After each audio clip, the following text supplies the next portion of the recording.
Thank you very much, Yanis. Please, please, colleagues, can we all take a seat?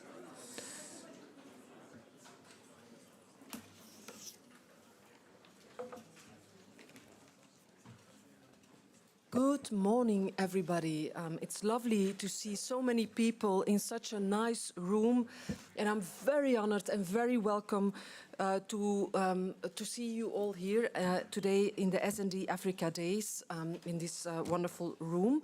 Let me first especially welcome Deputy Minister of Trade, Industry and Competition of South Africa, Mr. Zuko Godlimpi, and General Secretary of the National Democratic Congress of Ghana, Mr. Fifi Fiavi Kwetey. Did I do that? Is that, oh good, it's always a little bit stressful, huh?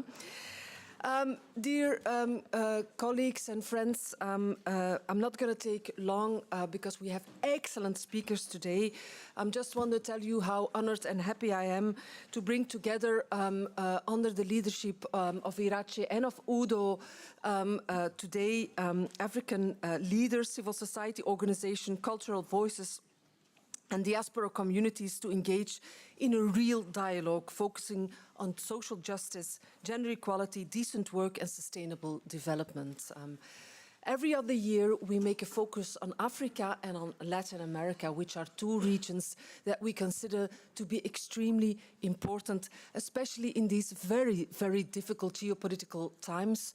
We will not let our friends be alone in these times, and we want a good equal partnership with them. And we also want to move beyond a narrow and outdated narrative about Africa and act as equal partners.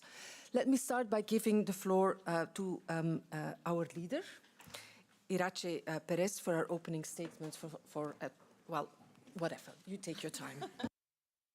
Thank you, Kathleen. Good morning, everybody. And it is an honor for me to be here with all of you today and to start this important exchange. I will continue in Spanish. Maybe some of you will need a translation.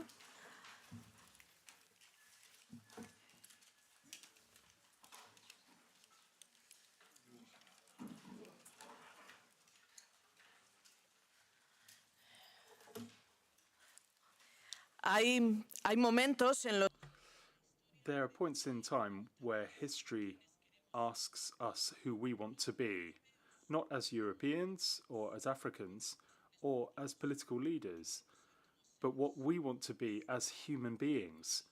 Because when a mother is caught up in a war, or a young person is crossing a desert, or when a child leaves school because of a lack of opportunities, or when climate change destroys a harvest, history asks the same question. What kind of world are we building? And today we are here to answer this question. And I'd like to start by thanking those who have made these Africa Days possible, in particular Kathleen van Brempt and Udo Bullmann, my colleagues. Their belief and commitment have made this a bookmark event for this type of event. And with the Deputy Minister for South Africa, Zuko Godlimpi, and with the General Secretary of the National Democratic Congress of Ghana, who is here with us as well. And having them here with us shows us that what we want to build today is a conversation between equals, between peers. Europe doesn't need to talk anymore about Africa. Europe needs to talk more with Africa, in particular to listen more. For too long, we have seen the African continent through a narrow viewpoint, reducing it just to conflicts, crises, and challenges. But Africa is not just a continent facing problems. It's a continent that generates solutions of creativity, innovation, youth, talent, and enormous potential, economically speaking. Africa's future is not going to be written by others. It's going to be written by Africans themselves. And our responsibility consists in being responsible partners, not teachers. We are going through one of the most uncertain periods of time since the end of the Second World War. War is still being waged in Ukraine. Gaza, people are suffering in Sudan, Somalia, and many other places too. Every day we were reminded of the human cost of violence. Then there are trade wars as well, disinformation, which is being used as a political weapon, natural disasters, climate disasters, which are ever more frequent, and a tech revolution, which is advancing more quickly than our own ability to govern it. In too many countries, there are not enough simple answers to questions, and walls are being raised. Now, solidarity is being shown as a weakness. That's what some are saying, that human rights are an obstacle and that international law only deserves to be defended when it's convenient. We believe the exact opposite. We will always defend peace and international law, human dignity as well. No exceptions, whatever the place in the world, because principles are real principles, but only when they apply to everyone. Europe and Africa can together become a driver for renewed multilateralism, which is more representative and more effective. Multilateralism for global governance, to strengthen the United Nations and to give the African continent the clout that it deserves in the major decisions of the 21st century. But this will not be a credible alliance unless we start with people, not with statistics or speeches. We need to start with people, workers asking for decent jobs, women who are still facing discrimination and violence, young people who don't want to inherit a poorer planet than we did. They are the real protagonists for change. Social justice needs to be at the very core of our action, which means investing in education, training, and ensuring accessible public health, fairer redistribution of wealth. And also, it means our investments need to create value on the ground where they are carried out. Africa should not just be exporting raw materials. It also deserves to lead, innovate, and do more. We have an opportunity, an extraordinary opportunity here. Africa has some of the greatest raw materials, renewable materials in the planet, and we need to invest and boost industrial capacity. And the green revolution will only be green if it's and a real revolution if it's social, and the digital revolution will only be progress if it reduces inequalities instead of increasing them. AI should help people and should not replace dignity at work. And there's another question for our consciences, which is migration. As a Spanish woman, I can see the contribution of migration to the economic, social, and cultural development of my own country. And I know that behind every migrant, there is a story which needs and deserves to be listened to before it is judged.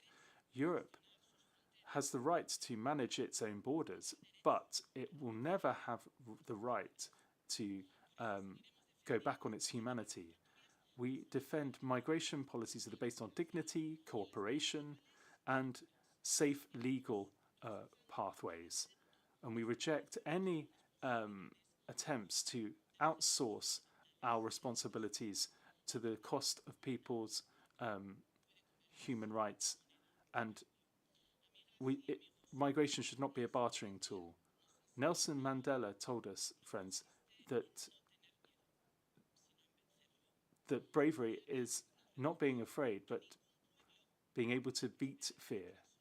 No other people can prosper while leaving others behind. Thabo Mbeki gave a speech that are still emotional now. He said, "I am an African 30 years ago. that was not just about dignity, it was about belonging, memory, dignity, and the ability for a people to decide its own future. And I'd like to say something on behalf of Europe now. Europe needs a strong Africa, not because that's convenient for us, but because it's fair.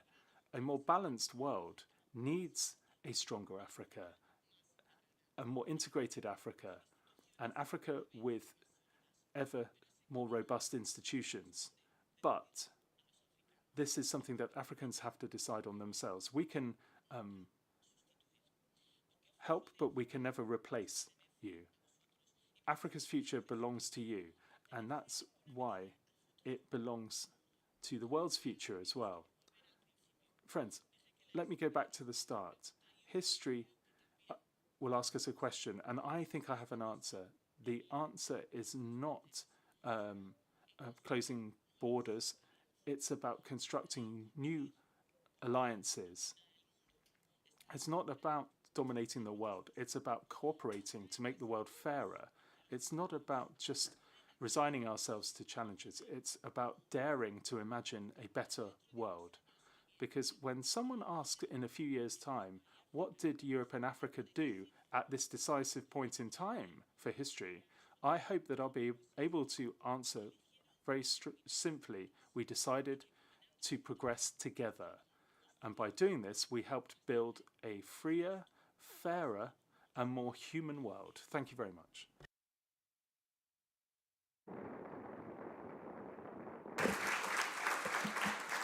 Thank you so much, Iratxe, for this very inspiring opening speech. I think it set the scene really, really very good. It's my honor now to give the floor to the Deputy Minister of Trade, Industry and Competition of South Africa, Mr. Zuko Godlimpi. Please, you have the floor for 10 minutes. Thank you. Thank you very much, Program Director, and a good morning to everyone. And thanks to the President for setting the scene in an instructive way. I should say that after her remarks, I thought to myself, well, I don't have to add any more to what you are saying. I'll just choose a few points to emphasize. The first point to make is the point that I've been trying to make to my European colleagues for quite some time now, that the world is changing. And because the world is changing, all of us have to rethink how we approach our domestic politics and global politics at the same time. And those changes include a rethink on how we approach our strategic alliances. And as it were, maybe what we are going through now is as dramatic and significant as the end of the Cold War. Now, the difference, of course, now is with the end of the Cold War, there was a bit of a consolidation of global politics towards a particular normative framework. And what we are going through now is to produce not even a bipolar system, but a multipolar system, if I should put it like that. And that multipolarity calls into question a lot of the things that we thought we know about what are the underlying theories that drive global trade, what underlies global political alignments, what underlines the very idea of technology itself, and what underlies, related to that, the very question of international security in a world where technological competition is increasingly becoming rife.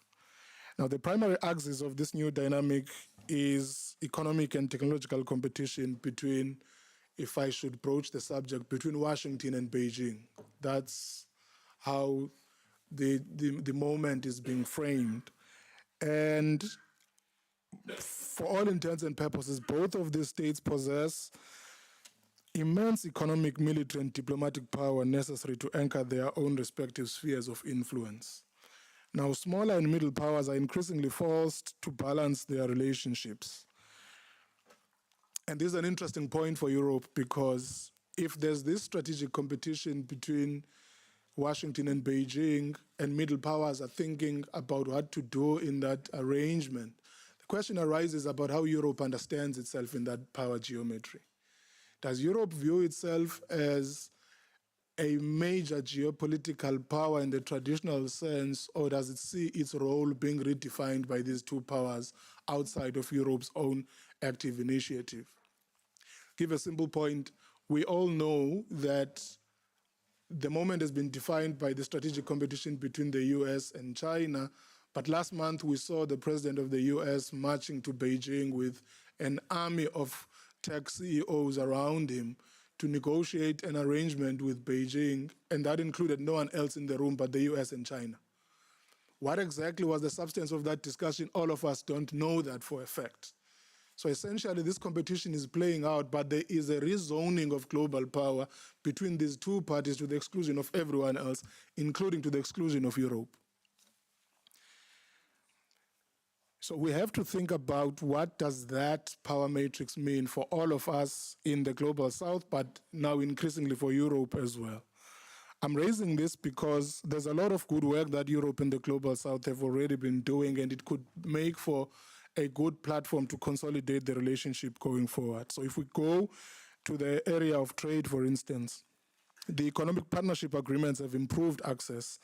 But however, there's an underlying structure of trade relations that remains uneven between Europe and the rest of us. The continued concentration, for instance, of African exports in primary commodities, coupled with limited participation in higher value segments of global value chains, points to the need for a more deliberate focus on industrialization and value addition, and therefore a more balanced trade relationship. Now, trade must be measured not only in terms of volume, but in terms of the developmental impact that it creates. Now, the rise in barriers in the EU, whether they are in the form of SPS measures or environmental measures, that has significant consequences for development prospects in Africa. The Africa-EU partnership has to evolve. It remains both necessary and valued, but its credibility needs to be increasingly defined by outcomes rather than intent. Now, if we are to map a forward-looking relationship between Africa and Europe, and for that relationship to be mutually beneficial, the partnership has to be anchored in mutual accountability and the support for regional integration, and to prioritize localized value addition over raw resource extraction. When I was here in Europe, it must have been 2024, I made the point that for us as Africans, there is no such a question as which partner do we prefer over the other. That question doesn't arise. The question is about which partner walks into Africa prepared to build industrial value chains together with Africans. It doesn't matter who you are. If Europe gets into the house, into the room first, and is prepared to negotiate a mutually beneficial arrangement, then Europe will be that partner. If Washington does that, then Washington will be that partner. If Beijing does that, then Beijing is going to be that partner. Essentially, what drives our choice-making is our own obsession with domestic growth and development in Africa, not some, I don't know what to call it, but not any paternalistic affinity towards anybody. Let me put it like that. And as I've said this repeatedly, Africa has had a difficult history with virtually everybody. So our attitude about the future has more to do with who is prepared to build a much more mutually beneficial relationship with us than the other. Now, related to that are unintended consequences of some policy choices that partners could be adopting. And I make a case in point here about the EU's climate justice policy framework. Very, very much well-intended, quite supported by all of us because there is a climate crisis. But when some of its articulation manifests as market access barriers, then it complicates the picture for us. Europe has to deal, for instance, with its industrial competitiveness, and you might be facing competition from some jurisdictions around the world, and you have to strategically think about how to defend the European economy against that, especially if there are overcapacity issues in some parts of the world. We accept that. It's a legitimate concern. Europe has to worry about that.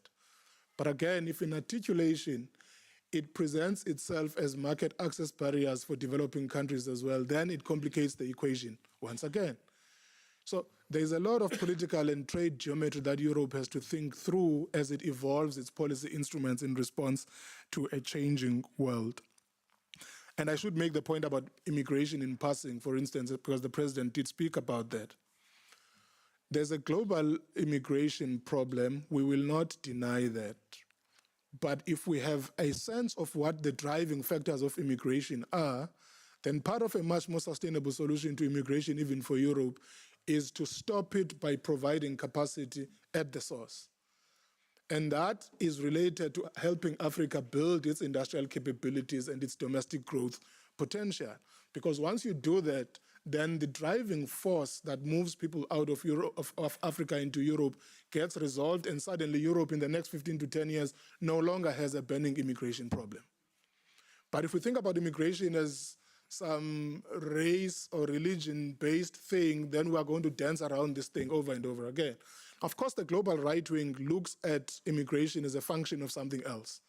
They present it in terms that are not helpful, as purely a national security issue, and depending on what jurisdiction you're thinking about. Some of them mobilize around it using racism, others will use religious discrimination. But we as the progressive bloc have to think about the structural causes of immigration and agree on a compact of how to intervene in a structured way as part of these relationships in order to forestall immigration before it even starts to be a problem. So I thought I would make those points. Now, I'm going to land on this and say, one of the things that we are looking at in Africa is a twofold thing.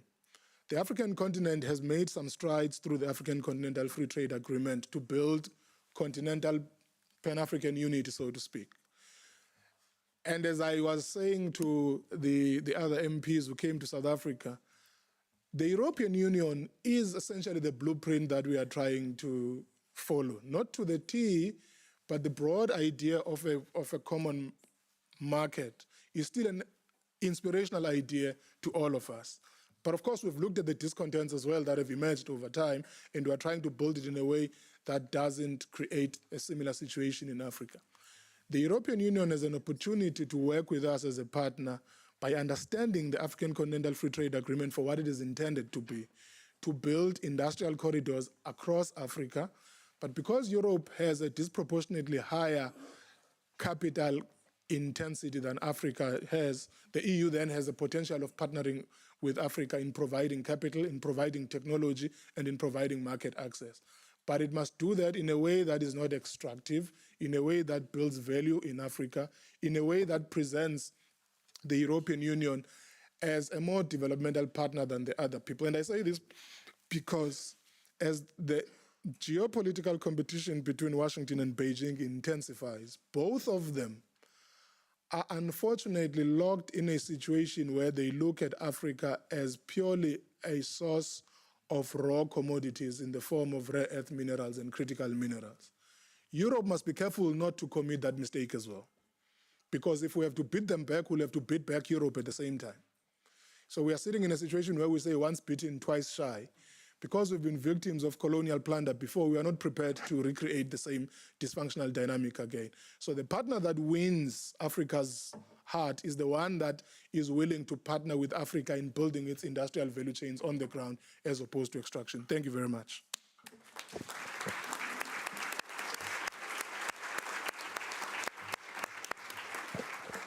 Thank you so much for, can I say, your very frank and an open assessment of the geopolitical situation. I think that is very good to open these Africa Days. And I can assure you, if it is up to the S&D group, it's not always up to the S&D group, but if it's up to the S&D group, we will not make that mistake. We want to do it the European way, and that is based on international law and, as I said, equal partnership. And that brings me to our next invité, General Secretary of the National Democratic Congress of Ghana, Mr. Fifi Fiavi Kwetey. You have the floor for 10 minutes. Thank you. Thank you very much, Madam President. I want to acknowledge colleagues on the high table and also to say good morning to every one of us here. We want to first and foremost thank you and bring you greetings from Accra, Ghana. We normally come with a lot of sunshine, but I realize that you are having a lot of your own very nice weather. So happy to have what we virtually have on 24/7 every month of the year. I'm very touched by the remarks that have been made, first by the President and also by my colleague from South Africa. Thank you for those remarks. My take will be to explain that a partnership with Africa becomes increasingly important even in the days ahead. Africa not only has the greatest numbers of young people of the world at the moment, which shows that the future pretty much is looking Africa.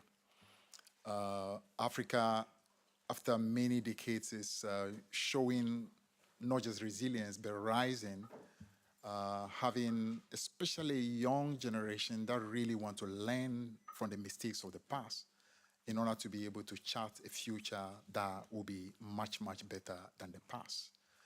And Africa also wants to bring our own unique way of life. In Africa, we have a communal approach to life. We do not have the natural competitiveness that is seen in many parts of the world. Even our original cultural religious beliefs before Christianity came from the West and Islam came from Saudi Arabia, tended to make us see divinity in all things. We saw divinity in rivers, we saw divinity in forests, we saw divinity in the land. And so in that process, there is a sense of belonging, a sense of feeling that the world is not a resource to be exploited, but it's actually part of our heritage. And we believe that the future needs to increasingly be looking less at competition and much more at collaboration. And that, I think, is what we believe Africa Rising is increasingly going to bring. We've embraced multi-party democracy. My country was one of the first countries south of Sahara to embrace it.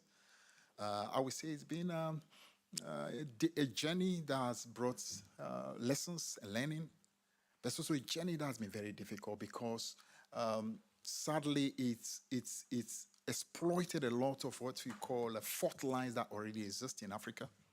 Fault lines that have to do with ethnicity, fault lines that have to do with all kinds of divisions, and also create a situation where we are forced to literally operate within what you call mandate of, let's say in my country, 4 years mandate. We are now looking at a constitutional amendment that will make it about 5-year mandate.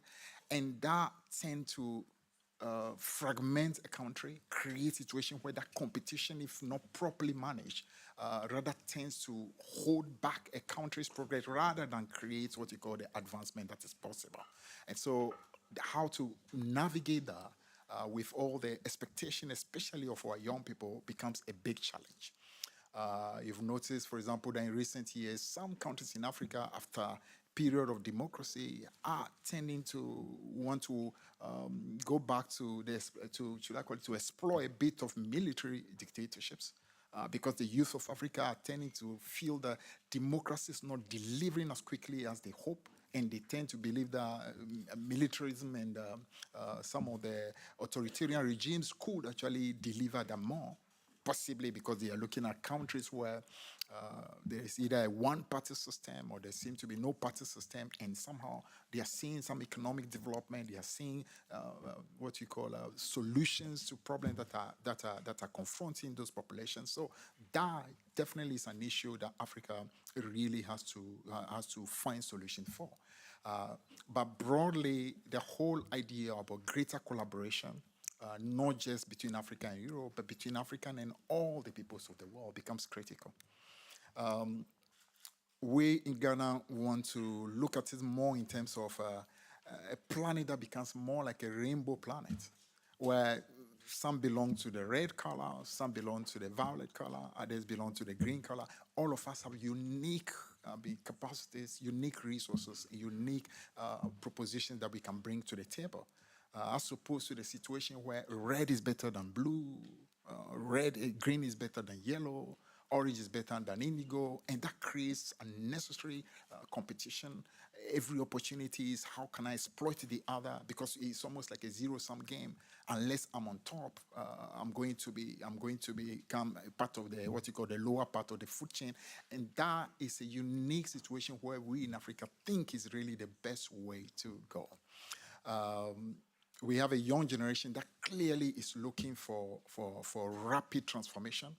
Situation regarding unemployment continues to be very high.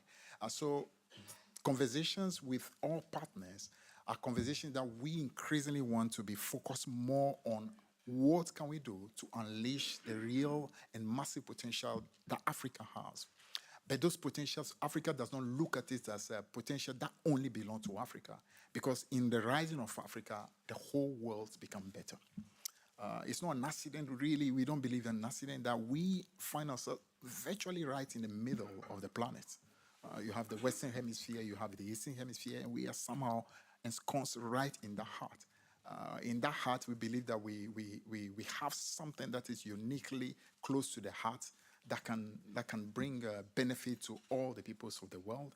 So our brothers who belongs to the social democratic fraternity, we believe our ideologies are the ideologies that are uniquely African. That brings about what you call solidarity between all peoples of the world, that want to ensure that we all help each other to be able to fulfill the massive potential that exists. So the thing is to always look at it in helping Africa. We are not just helping Africa, but we're helping the world. Because Africa has got massive resources, not just in terms of natural resources, but also the human resource that exists in Africa. Africa doesn't just have natural human resource, but we also have unique abilities that we believe can bring help to all other people of the world. So that is something I really need to emphasize. And I want to also latch on a bit of what was said about creating a freer and fairer world for all of us. I believe that is actually the way it ought to be. My party has been privileged to come back into office after 8 years in opposition. And we came on a wave of massive support that came from the people. But we also appreciate that the expectations are very high, especially from the young people of the country, and not just of the country, but of all of Africa. So we are minded to do what we can to ensure that we can fulfill those aspirations. It's a tough challenge because it's not when you have such massive expectation, how to be able to fulfill those expectations very quickly is a massive challenge. But we continue to work pretty hard, and we look forward to building partnerships with all the various parties that are in Europe and different parts of the world, in order for us to be able to work at making this world a much better world. Not just for us, but especially for the young people, our children and our children's children. It's our hope that in the days to come, our children in Africa, children in Europe and different parts of the world will be able to have a world that is fairer, that is much more freer, and that is not looking at the resources in terms of competition, but collaboration for the betterment of everybody. Thank you very much.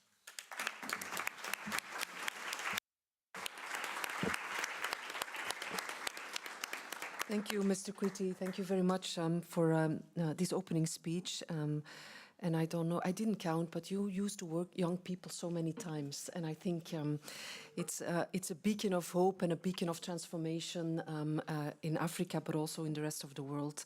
And also very important for our political family to put a lot of trust in the young and the new generation. We now have a special video message from Reem Alabali Radovan, the Federal Minister for Economic Cooperation and Development of Germany. Ladies and gentlemen, friends, the Africa Days are a wonderful opportunity for progressive forces from Africa and Europe to come together and forge strong alliances. Together for global justice, for solidarity and for cooperation across borders in a spirit of partnership. That is invaluable at a time when authoritarian forces are gaining ground across the world. when populism and conflict have come to shape people's lives. And so I'm sorry not to be there with you in Brussels today, but there's a very good reason for that. As you are listening to this video message, I will be in Hamburg to launch the new North-South Commission on Development, a commission that will bring together some of the most influential voices from across the world. It will provide a space for top minds to develop joint solutions to global challenges, paving the way for an international order fit for the future, in which the Global South holds more sway, a commission with a clear vision. We will leave no one behind. A commission that shows there is a counter-movement to the authoritarian forces at work today with their contempt for human dignity. There are many people committed to achieving a just future for all, focused on fair partnerships, because they know that a good life for one is only possible if there's a good life for all across all continents. I said it in April at the international meeting of progressive forces in Barcelona, and I'll say it again. They don't fear our anger, they fear our unity, so we need to unite. That is why I have put fair partnerships at the heart of my development policy. I want to foster partnerships that benefit all sides, and economic cooperation that offers visible gains to all people and helps narrow the gap between rich and poor.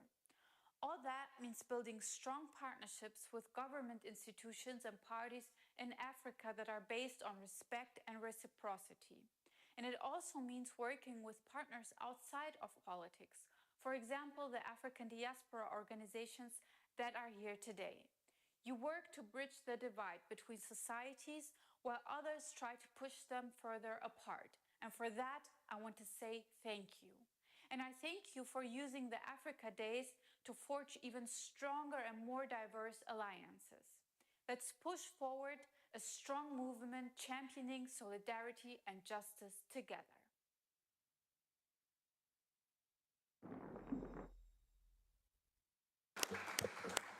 And that brings me smoothly to Udo.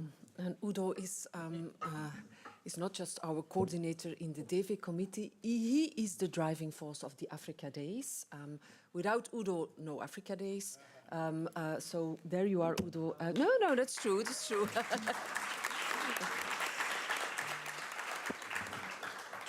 Thanks very much, Kathleen. I do not know whether I deserve that, but allow me to welcome all of you because you are the Africa Days.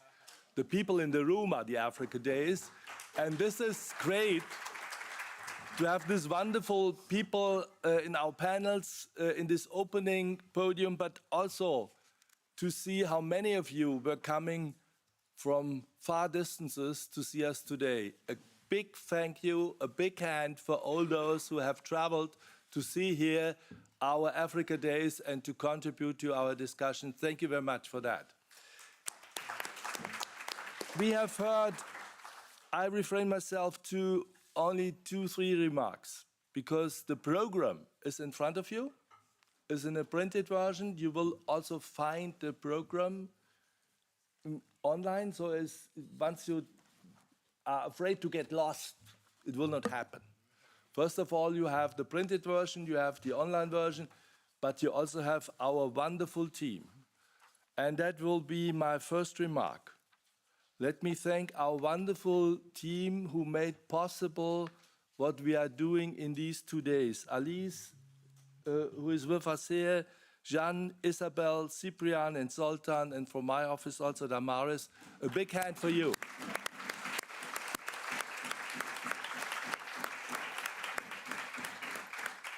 We have heard already about not the old only, but also the new geopolitical interest on Africa.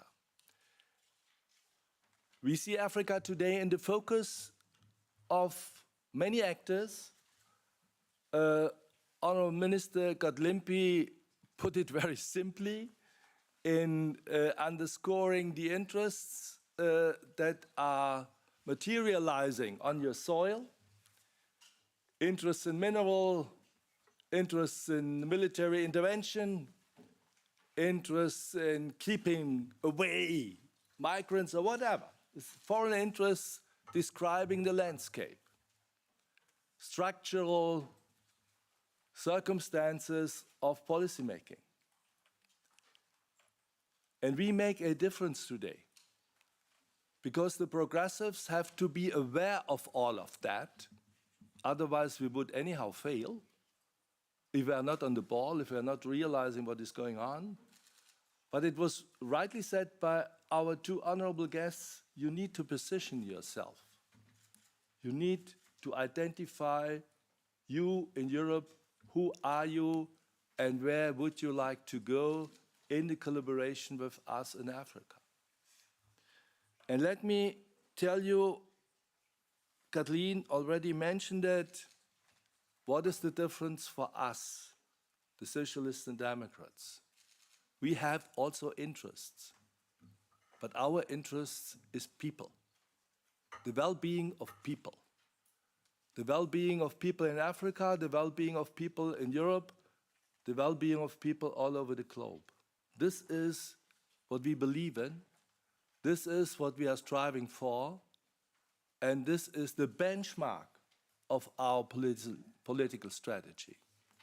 And this is also the very reason you will not be astonished why you find people, not only subjects, in these Africa Days. The title Rise with Africa, Shaping Our Common Future, is a programmatic title, is a motto for us.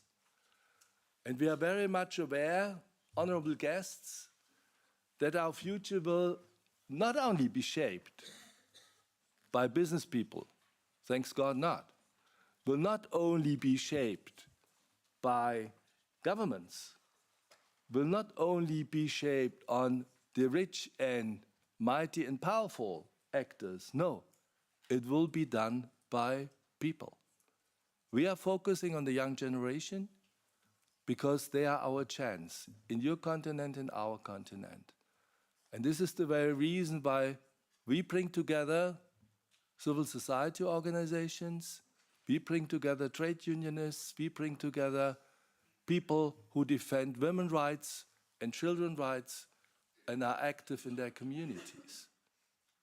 And they would like to contribute to progressive policies, know that this is the translation that has to happen in government policies, in businesses, and we welcome everybody from the business community, from the academia, all journalists, of course, who contribute to our conversations. Leads me to the very last point.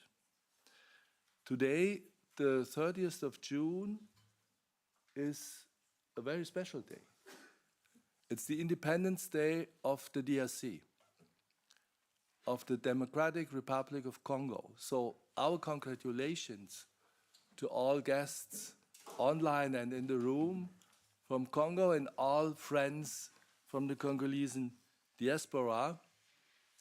And that brings us also back, of course, to the big, strong message that this great leader, Patrice Lumumba, set out not only for the Congo, but for the whole African continent, when he was already imprisoned, when he already did not exactly know what kind of tortures, atrocities, at the end of his life he's going to suffer. And he said, look, it's about our future, and I believe in the independence of Africa and its unity and its strength of the next following generation.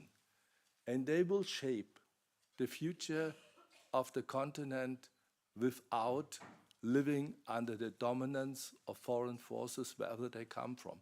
That echoes exactly what our special guests have already underlined and underscored with their introductory remarks.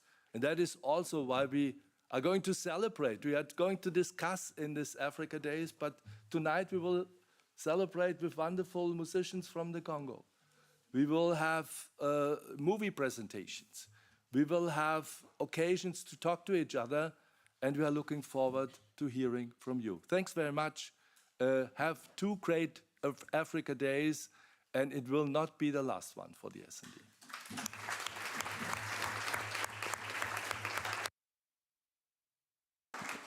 Thank you so much, Udo, also for organizing all of this. And now I would like to give the floor to some of our S&D members. If others want to come in, please indicate. And I would like to start with Leire. Leire is our standing rapporteur for humanitarian aid.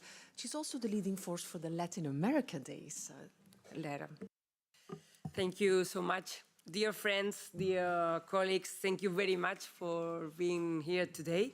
I would like to thank Udo especially, but of course Iratxe, Kathleen and the S&D Group Secretariat for organizing this wonderful event.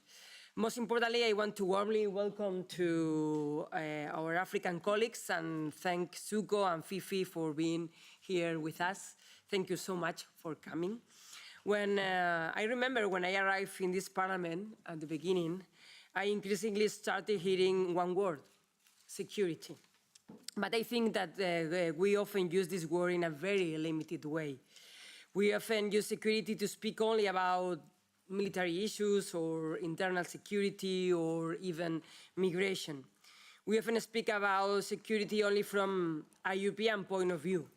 So I really think that when we talk about security, but also when we talk about interest or progress or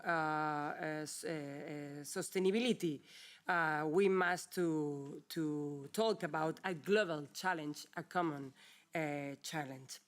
So I really think that sustainability, progress, and security must include all the threats that affect people's lives and well-being. And let me say that health is one of them. This is what we believe as socialists and Democrats. Let me say that in the last 5 years, possibly the greatest threat to our security, in my view, was the COVID pandemic. COVID affected Europeans, Latin American, Africans, and people all over the world. It disrupted our lives completely. It disrupted our jobs, our friendships, our daily activities, and our economies. It took many lives and made us less secure. And in the past few weeks, we have seen how Ebola not only has reemerged in Africa, but is already starting to affect European countries, but also the rest of the world. Because there are not African or European problems, there are global and common challenges. So I really think that we must change this meaning of progress, security, or sustainability and talk about the global challenges. I think all of them must be broader, must be cooperative, and must be human. Again, during the COVID pandemic, we saw how dangerous lack of cooperation can be. Too often, developed countries attacked first for themselves, and solidarity came too late. So there were good multilateral initiatives like COVAX, but which lacked the support needed to be truly effective. We need to think about Africa health, about sovereignty as a core priority for the European Union.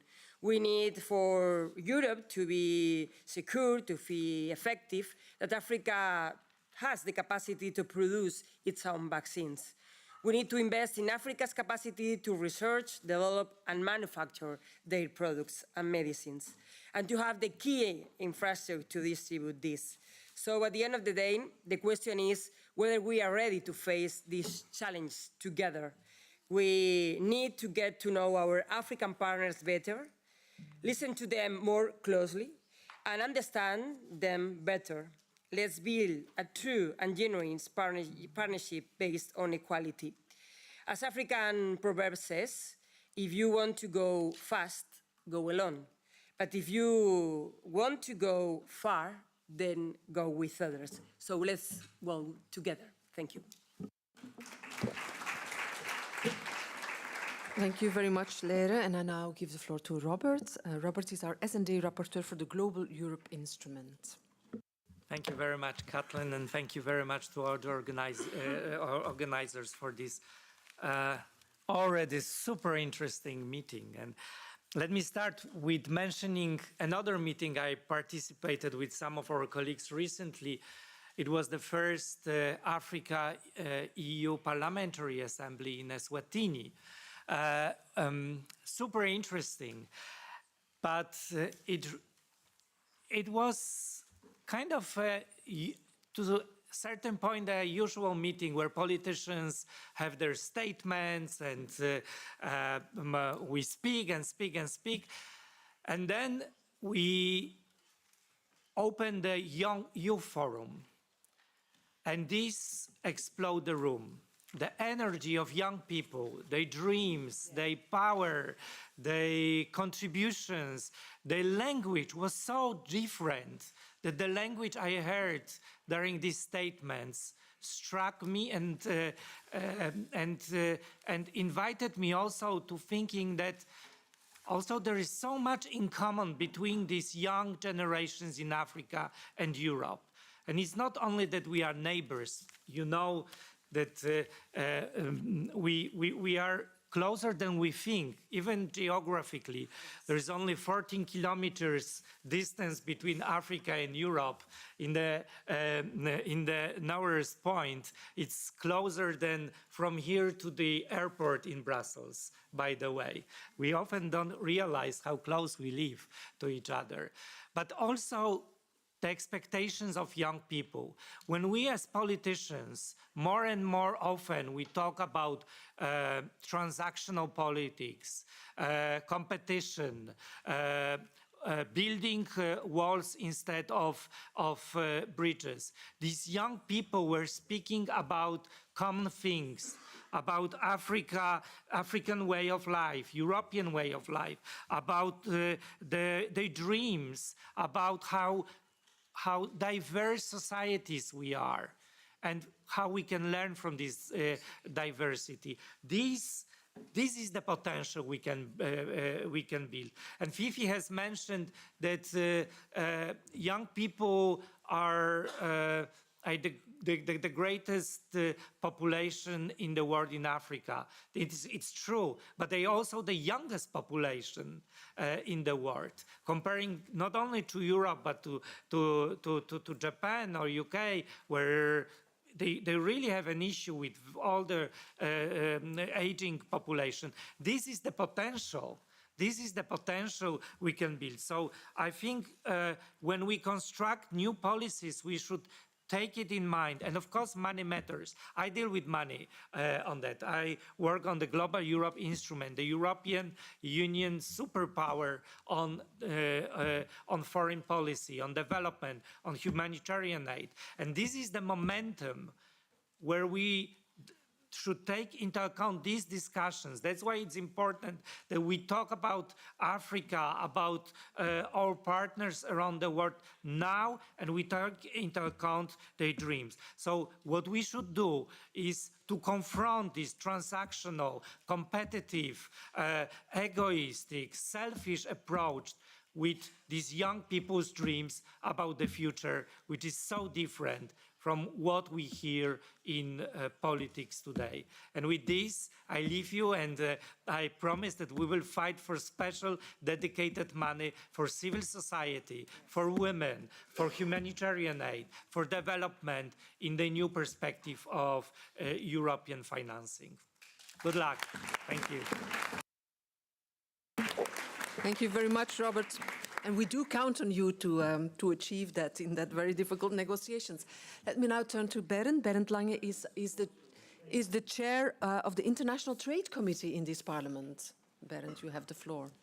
Yeah, thanks a lot, and also thanks a lot for coming here to Brussels. And we met some month ago in South Africa, and it was really also a little bit eye-opening meeting, because we indeed living in a new geopolitical situation, no doubt about. We have this protective US and this unjustified tariff regime on the one hand, and on the other side, we have China with an aggressive industrial policy, which is also harming us and also harming countries in Africa. Therefore, it's really an important part of the game now to work together, to have a clear resistance against this unjustified policy of US and this aggressive policy of China.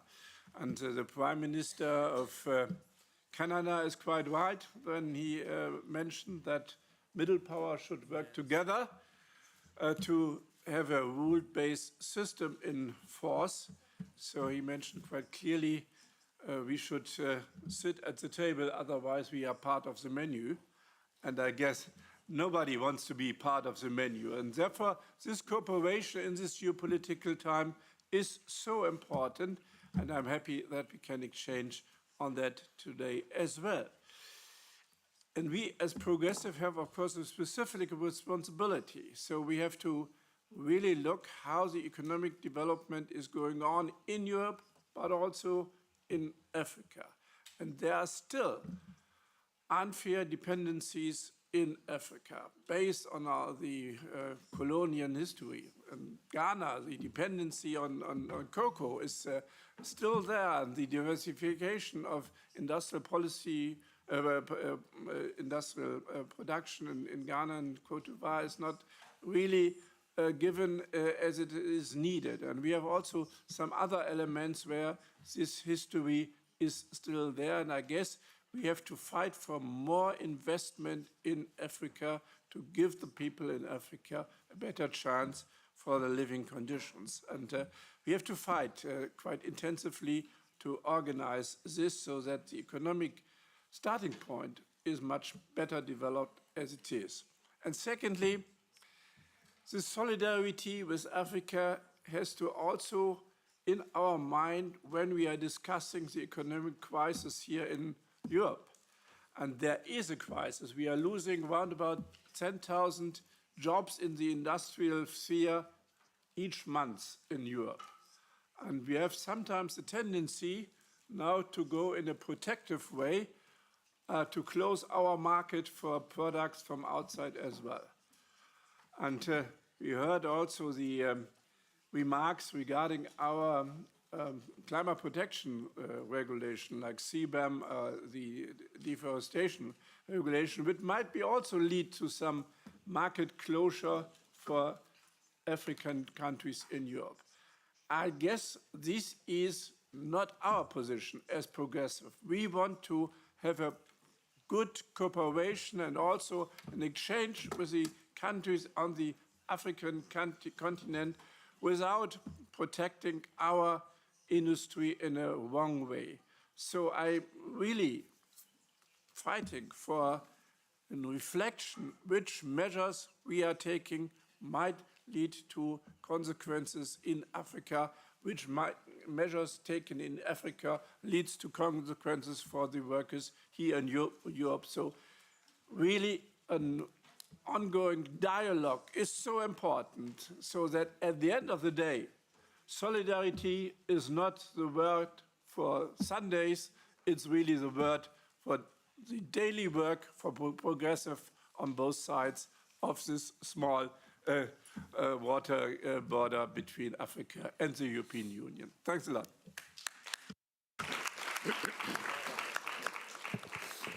Thank you very much. And last, but certainly not least, I would like to give the floor to Nacho. Nacho is our S&D coordinator in the very important Committee of Foreign Affairs. Nacho, you have the floor. Thank you, Catherine. May I use Spanish? I heard. Okay, because I'm very envious because my colleagues, they went with papers. I only have time to scratch some lines. I have been launched to the stage by my office without a single paper. And then I'm using Spanish to be more nuanced, if you allow me. Africa starts in the Pyrenees. That was a sentence that was pronounced in the 19th century. It was supposed to be negative, but I think recently it's returned with revenge, if you like. And Africa starting in the Pyrenees. Metternich as well said Asia starts at the Landstrasse, which is a key road in Vienna. But in the 19th century, it was the suburbs of Vienna, and many citizens from the Balkans, from the Ottoman Empire, had settled there. So that was Europe in the 19th century. And at the time, the 19th century was a century that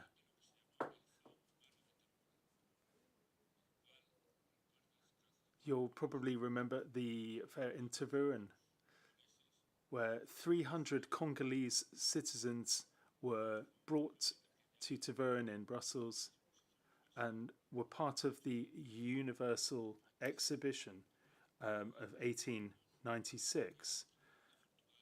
Fortunately, we now have an Africa which is sure of its standing in the world, and we have examples of this, which has cost sweat, blood and tears. But what do I fear? Well, my fear is that we're replacing the colonial logic, the raw logic of the European colonial powers, with now a kind of humanistic extractionism. We have spoken a lot about Africa. We're talking a lot about Africa and raw materials, natural resources, timber, and we need to try and avoid the temptation of replacing the aggressive colonialism of the 19th century with this extractionism, which is less aggressive, of course, but in the end sees Africa just as a massive resource container, if you like, natural and human resources. And I think that that is a temptation. There's a temptation to do this.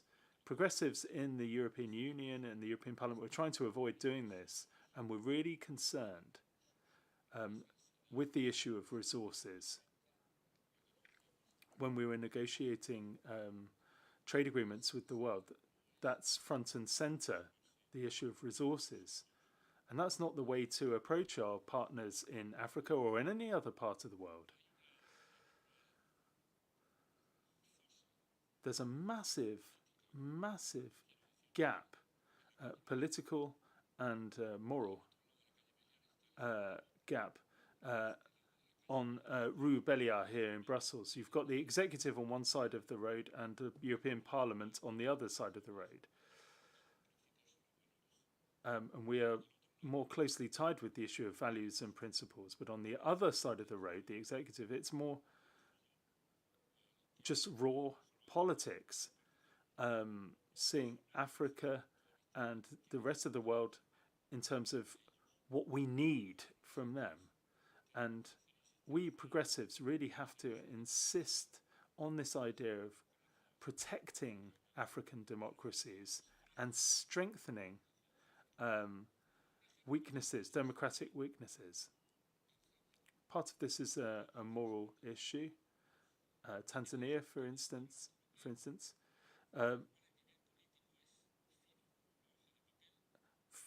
the European Parliament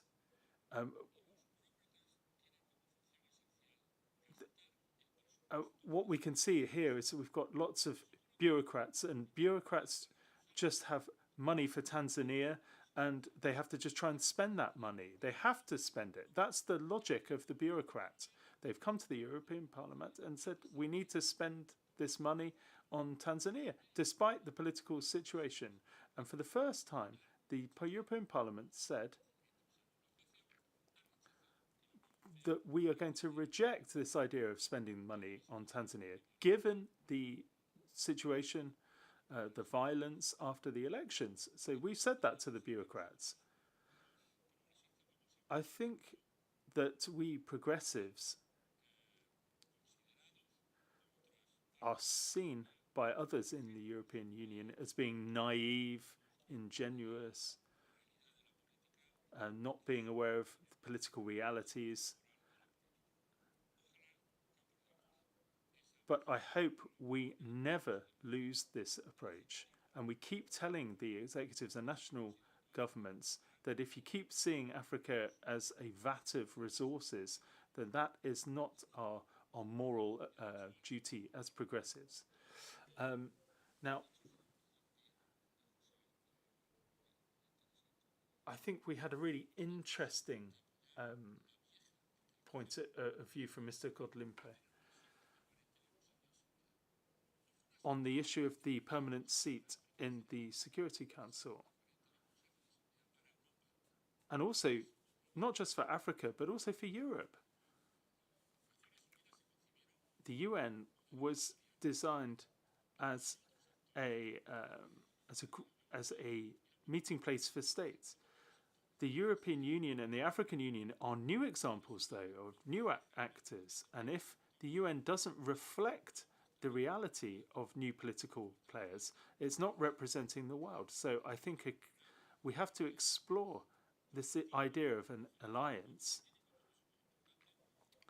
Our legal bases may be different, but having a permanent seat on the Security Council is an avenue we need to explore. So there are a few of my notes that I made, but I'll leave it there. Thank you. Thank you very much. Thank you very much. And this concludes the opening session of the Africa Days. Still, as Udo said, you all have the agenda, the program in front of you. But now you have to move to PH 4B1. And now you all think, where the hell is that? Well, there are people outside that will bring you to that room. And there's also coffee, which is, I think, important to start this day. Thank you so much also to the very special guests on the right and the left of me. And have an excellent continuation of the program and see you all later. Thank you very much.